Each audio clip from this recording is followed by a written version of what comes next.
வணக்கம். Kalyan jewellers IPO announce பண்ணியிருக்காங்க. விரைவா அந்த தகவல பார்க்கலாம். இந்த வீடியோல கம்பெனியுடைய பிசினஸ பத்தி பார்க்கலாம். ஐபிஓ தகவல பத்தி பார்க்கலாம். என்ன ஃபண்ட் சைஸ் ரைஸ் பண்றாங்க? வரக்கூடிய ஃபண்ட வச்சுக்கிட்டு கம்பெனி என்ன செய்ய போறாங்க? மினிமம் இன்வெஸ்ட்மென்ட் எவ்வளோ செய்யணும்? ரீட்டெயில் இன்வெஸ்டர்ஸ்க்கு எவ்வளவு ரிசர்வேஷன் இருக்கு? புரமோட்டர்ஸ் ஏதாவது ஷேர்ஸ செல் பண்றாங்களா? இல்ல அவங்களுடைய ஷேர்ஸ ஆல்ரெடி பிளெட்ஜ் பண்ணியிருக்காங்களா? போன்ற தகவல பார்க்கலாம். ஃபினான்ஷியல் நம்பர்ஸை அனலைஸ் பண்ணுறதுக்கு ஒரு முயற்சி. அவங்க operating revenue, profit, earnings per share, PE மற்றும் கடன் ரிலேட்டடான ரேஷியோவை விரைவாக பார்க்கலாம். முக்கியமான டிஸ்க்ளைமர், நான் செபி ரெஜிஸ்டர்ட் அட்வைசர் கிடையாது. இந்த வீடியோ என்னுடைய பார்வைக்கு கம்பெனியுடைய பாசிட்டிவ்ஸ் அண்ட் நெகட்டிவ்ஸ் எடுத்துரைக்கிற வீடியோ மட்டுமே. அவங்க ரெட் ஹெரிங் ப்ராஸ்பெக்டஸை வாசித்து என்னுடைய புரிதலை ப்ரெசென்ட் பண்ணுற வீடியோ மட்டுமே. முதலீடு பண்ணுங்க பண்ணாதீங்கன்னு சொல்கிற வீடியோ கிடையாது. எந்த ஒரு முதலீட்லையும் ரிஸ்க் இருக்கும். ரிஸ்க் புரியாமல் இன்வெஸ்ட் செய்யாதீங்க. ரிஸ்க் கல்யாண் ஜுவல்லர்ஸ் கேரளாவில் ஆரம்பிக்கப்பட்ட ஒரு கம்பெனி. கோல்டு ப்ராடக்ட்ஸ் தயாரித்து விற்பனை செய்வது தான் இவங்களுடைய மெயின் பிஸ்னஸ்.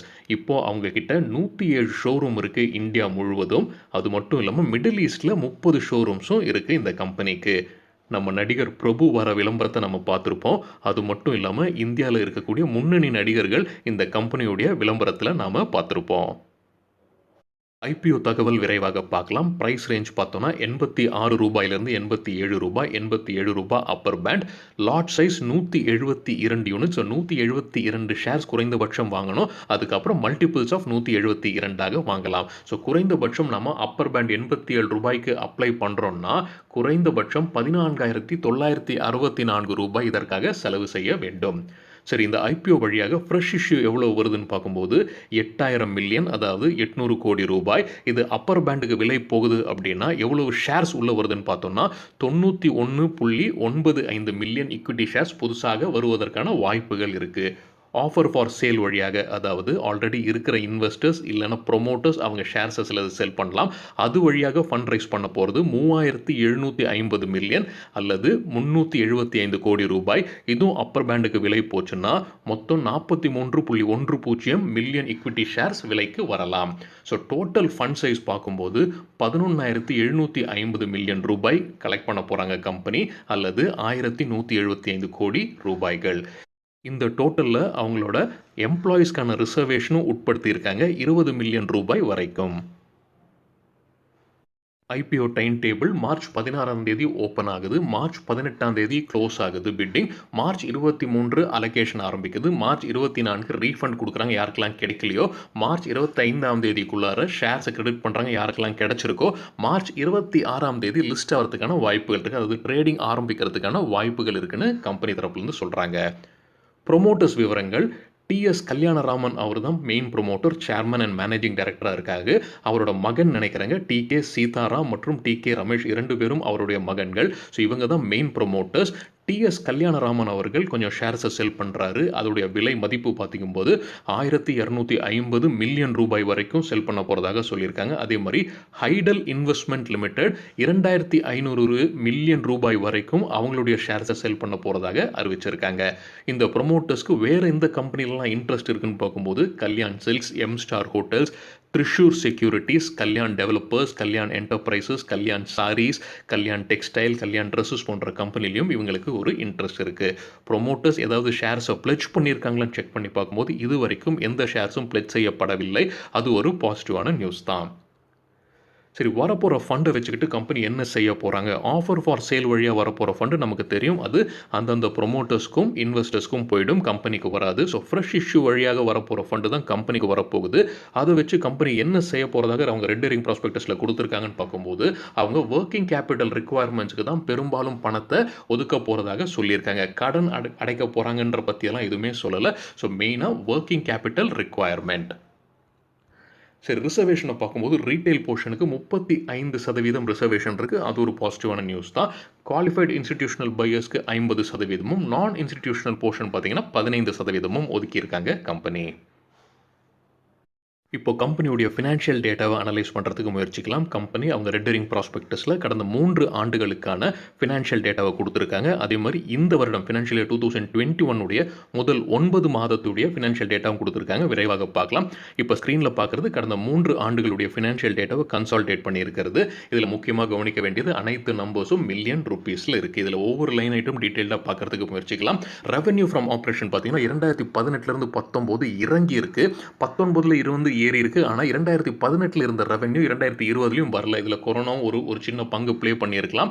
அதே மாதிரி அவங்களோட ப்ராஃபிட் பிஃபோர் டேக்ஸ் பார்க்கும்போது அதுவும் பார்த்தீங்கன்னா 2018 இருந்து 19 இறங்கி இருக்கு. ஆனால் 19 இருந்து 20 அதிகரிச்சிருக்கு. ஆனால் 2018 அளவில் வரல.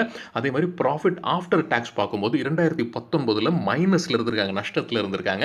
ஆனால் ஒரு விஷயம் கவனிச்சது என்னன்னா அதில் டிஃபர்ட் டேக்ஸ் இருந்தது கிட்டத்தட்ட ஒரு 50 மில்லியன் ரூபாய் கிட்டத்தட்ட. ஸோ அது சேர்த்தோம்னா ஒரு ப்ராஃபிட்டும் லாஸும் இல்லாத மாதிரி 2019 இருந்திருக்கிறதுக்கான வாய்ப்புகள் இருக்கு. இருந்தாலும் 2019 ஒரு நல்ல வருடமா இல்ல கம்பெனிக்கு நம்ம புரிஞ்சுக்கலாம். நம்ம இப்போ ஒவ்வொரு லைன் ஐட்டமும் விரைவாக பார்க்கலாம். ரெவென்யூ ஃப்ரம் ஆப்ரேஷன் 2018 19 குறைஞ்சிருக்கு. 19 20 அதிகரிச்சிருக்கு. ஆனால் 2018 எட்டின ரெவென்யூ 2020 எட்ட முடியலை. சரி, 2019 20 எவ்வளவு க்ரோ ஆயிருக்கு ரெவென்யூ ஃப்ரம் ஆப்ரேஷன்ஸ்னு பார்க்கும்போது 3.4% மட்டுமே அதிகரிச்சிருக்கு. ஆப்ரேட்டிங் ப்ராஃபிட் அதாவது EBITDA, earnings before interest, taxes, depreciation and amortisation அதை செக் பண்ணும்போது 2018 19 பார்த்தீங்கன்னா இறங்கியிருக்கு. 19 ஒரு நல்ல வருடம் இல்லை இந்த கம்பெனிக்கு நம்ம புரிஞ்சுக்கலாம். ஆனால் 19 20 அதிகரிச்சிருக்கு. ஆனால் மறுபடியும் 2018 இருந்த ரெவென்யூ நம்பர் வரல. அதே மாதிரி எபிட்டா மார்ஜின் பார்க்கும்போது 1.88 நெகட்டிவ்ல போயிருக்கு. அதுக்கப்புறம் மறுபடியும் 1.56 ஏறி இருக்கு. இது அவங்க காம்படிட்டர்ஸ் கூட கம்பேர் பண்ண ஒரு ஐடியா கிடைக்கிறதுக்கான வாய்ப்புகள். Profit for the year after tax பார்க்கும்போது 2018 19 விழுந்திருக்கு. 19 20 ஏறி இருக்கு. 2020 கிடைத்த ப்ராஃபிட் ஆஃப்டர் டேக்ஸ் 2018 கம்பேர் பண்ணும்போது அதிகமாகவே இருக்கு. ஸோ எவ்வளவு அதிகரிச்சிருக்கு சிஏஜிஆர் வழியாக, காம்பவுண்டட் ஆனுவல் growth ரேட் வழியாக 2018 20 வரைக்கும் பார்க்கும்போது 0.5%. ROE மற்றும் ROCE, ROE return on equity, ROCE return on capital employed எவ்வளோ அதிகமாக இருக்கோ அவ்வளவு நல்லது கம்பெனிக்கு. ROE பார்க்கும்போது 2018 7%, 2019 நெகட்டிவ்ல போயிருக்கு. 2020 கிட்டத்தட்ட 7% இருக்கு. ROCE பார்க்கும்போது 5.65 2018 19 0.75 மட்டுமே. 2020 மறுபடியும் 5 இருக்கு. சரிங்க, கம்பெனியுடைய கடன் பார்க்கும்போது இது எல்லாமே மில்லியன் ருபீஸில் இருக்குது. 2018 20,221, அதுக்கப்புறம் 19 22,074, ஃபினான்ஷியல் 2020 பார்க்கும்போது 24,230. ஸோ ஏறிக்கொண்டே இருக்குது. இப்போ இந்த ஃபினான்ஷியல் இயர் 2021 9 மாத டேட்டா கொடுத்துருக்காங்க. அதில் பார்க்கும்போது கம்பெனியுடைய கடன் 26,911 மில்லியன் ருபீஸாக இருக்குது. ஸோ கடன் ஏறிக்கொண்டே இருக்கிறத நம்ம பார்க்கலாம். சரி, இன்ட்ரெஸ்ட் கவரேஜ் ரேஷியோ எப்படி இருக்குன்னு பார்க்கலாம். தெரியாதவங்களுக்காக ஒரு சின்ன பின்னணி. கம்பெனி கடன் எடுத்திருந்தாலும் அந்த கடனுக்குரிய வட்டியை கட்டுவதற்கான கெப்பாசிட்டி இருக்கா இல்லையான்னு சொல்கிற ரேஷியோ தான் அந்த ஆண்டிற்கு வந்த வருவாய் பேஸ் பண்ணிங்க. ஸோ இன்ட்ரெஸ்ட் கவரேஜ் ரேஷியோ எவ்வளோ அதிகமாக இருக்கோ அவ்வளவு நல்லது. 2018 16.38 இருந்தது. 19 நல்ல வீழ்ச்சி. 20 மறுபடியும் கிட்டத்தட்ட 17 இருக்குது. ஸோ ஸ்டாண்டர்ட்லாம் பார்க்கும்போது நல்ல பாசிட்டிவாக இருக்கிற மாதிரி தான் தெரியுது. ஆனால் அவங்க பிஎஸ் கூட கம்பேர் பண்ணி பார்க்கணும். டெப்ட் டு ஈக்விட்டி ரேஷியோ நெகட்டிவாக இருக்கிற மாதிரி என்னுடைய பார்வைக்கு தெரியுது. எல்லாமே 1க்கு மேலே இருக்குது. இது கம்மியாக இருக்கிறது தான் நல்லது கம்பெனிக்கு.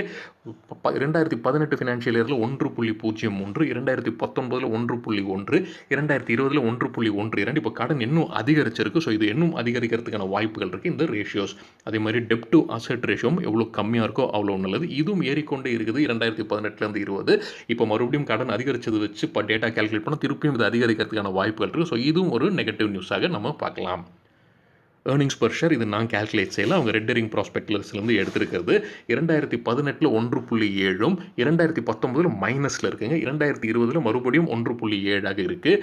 இதை வச்சு நம்ம பிஇ கேல்குலேட் செய்கிறதுக்கு முயற்சிக்கலாம். கரண்ட் மார்க்கெட் ப்ரைஸை ஐபிஓட அப்பர் பேண்டான 87 ரூபாயாக எடுத்துக்கலாம்.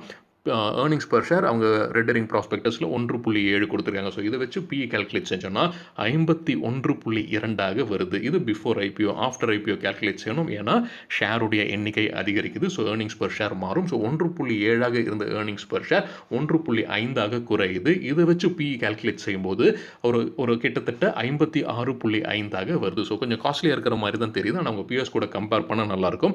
கம்பெனி அவங்க ரெட் ஹெரிங் ப்ராஸ்பெக்டஸில் சில டேட்டாவை கொடுத்துருக்காங்க. ஆனால் அவங்க ஒரே ஒரு பியரை தான் கொடுத்துருக்காங்க. அதாவது டைட்டன் கம்பெனி மட்டும் தான் அவங்க பியர்ஸாக காட்டியிருக்காங்க. அதனால தான் ஹையஸ்ட்டு, ஆவரேஜ், லோவஸ்ட் எல்லாமே ஒரே வேல்யூவாக வந்திருக்கு. பிஇக்கு 84.23 அவங்க இண்டஸ்ட்ரியோட பிஇயாக காட்டுறாங்க. ஸோ அதை கம்பேர் பண்ணுவோம் இந்த கம்பெனி சீப்பாக இருக்கிற மாதிரி தெரியுது. ஆனால் டைட்டன் கம்பெனிக்கு ஒரு பிராண்ட் இருக்குது அப்படின்றதையும் நம்ம புரிந்து கொள்ளணும். ஸோ டைட்டன் கம்பெனியோட பிஇ பார்க்கும்போது 84.23, அவங்களோட ஏர்னிங்ஸ் பெர் ஷேர் கிட்டத்தட்ட 17 இருக்குது. ஏன் பிசி ஜுவல்லர்ஸை இவங்க வந்து ஒரு பியராக காட்டல அப்படின்றது தெரியலைங்க. மேபி பிசி ஜுவல்லர்ஸ் வேறு ப்ராடக்ட்ஸ் இருக்காங்களா அப்படின்னு தெரியல. அதை செக் பண்ணணும். இந்த வருடத்துக்குள்ள ஃபினான்ஷியல் இயர் 2021க்குரிய 9 மாத ஃபினான்ஷியல் டேட்டாவும் கொடுத்துருக்காங்க. அதே மாதிரி போன வருடம் முதல் 9 மாதத்தை டேட்டாவும் கொடுத்துருக்காங்க. ஸோ கம்பேர் செய்கிறதுக்கான வசதிகள் இருக்குது. ரெவன்யூ ஃப்ரம் ஆப்ரேஷன்ஸ் பார்த்தீங்கன்னா இறங்கி இருக்குது இந்த முதல் 9 மாதத்தில். ஸோ அது நெகட்டிவாக கருதப்படலாம். கொரோனா ஒரு காரணமாக கூட இருக்கலாம். ப்ராஃபிட் பிஃபோர் டேக்ஸ் பார்க்கும்போது நெகட்டிவில் இருக்குது. ஸோ நஷ்டத்தில் இருக்காங்க. அதே மாதிரி ப்ராஃபிட் ஆஃப்டர் டேக்ஸ் பார்க்கும்போது அதிகரிச்சிருக்கு. ஸோ டெஃபர்ட் டேக்ஸ் வந்திருக்கலாம். போன வருஷம் கட்ட வேண்டிய சில பணத்தை இப்போ கட்டியிருக்கலாம். அதனால் அதிகரிச்சிருக்கு அவங்களுடைய லாஸ். ஏர்னிங்ஸ் பெர் ஷேர் பார்க்கும்போது போன வருடம் 1.13 இருந்தது. இந்த வருடம் முதல் 9 மாதத்தில் நெகட்டிவ்ல இருக்காங்க. நெகட்டிவ் 1.96. ஸோ அதுவும் ஒரு நெகட்டிவாக தான் தெரியுதுங்க கம்பெனிக்கு. சரிங்க, இதுதான் சில விஷயங்கள் என்னுடைய பார்வைக்கு. உங்களுடைய பார்வைக்கு கம்பெனி எப்படிப்பட்டது, கம்பெனி பற்றியான கூடுதல் தகவல் தெரியும் என்றால் தயவு செஞ்சு பகிர்ந்து கொள்ளுங்கள். நான் சொன்னதில் ஏதாவது தவறு இருக்குது இல்லை முரண் கருத்து இருக்குது அப்படின்னு நினைத்தாலும் தயவு செஞ்சு பகிர்ந்து கொள்ளுங்கள். அனைவருக்கும் உபயோகமாக இருக்கும். நன்றி, வணக்கம்.